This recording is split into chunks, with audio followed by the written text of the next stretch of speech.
डाली पर डाली, डाली पर डाली जिसने भी डाली, डाली पर डाली जिसने भी डाली उसने बुरी ही नजर डाली। डाली पर डाली जिसने भी डाली उसने बुरी ही नजर डाली। जिस डाली पर मैंने नजर डाली, हाँ जिस डाली पर मैंने नजर डाली उस डाली को किसी माली ने काट डाली। मोहब्बत मुझे भी थी, मोहब्बत मुझे भी थी उसी से सनम, मोहब्बत मुझे भी थी उसी से सनम, यादों में उसकी तड़पता रहा।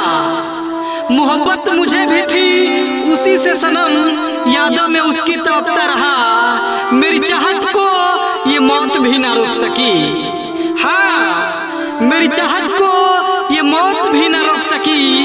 कब्र में भी दिल धड़कता रहा। गुलाब के कमल बना देती, गुलाब के कमल बना देती, तोहरा एक अदा पे कोई गजल बना देती। गुलाब के कमल बना देती, तोहरा एक अदा पे कोई गजल बना देती।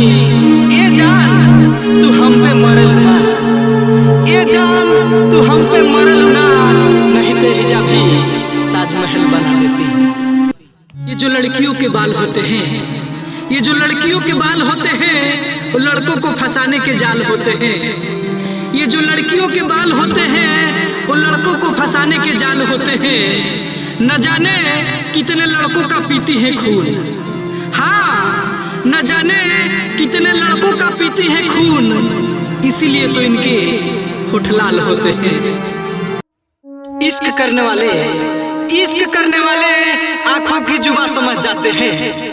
इश्क करने वाले आंखों की जुबां समझ जाते हैं, सपनों में भी मुलाकात समझ जाते हैं। इश्क करने वाले आंखों की जुबां समझ जाते हैं, सपनों में भी मुलाकात समझ जाते हैं। तड़पती है वो आसमां धरती से मिलने के लिए, तड़पती है वो आसमां धरती से मिलने के लिए। आसमान से गिरे हुए आंसू को लोग बरसात समझ जाते हैं।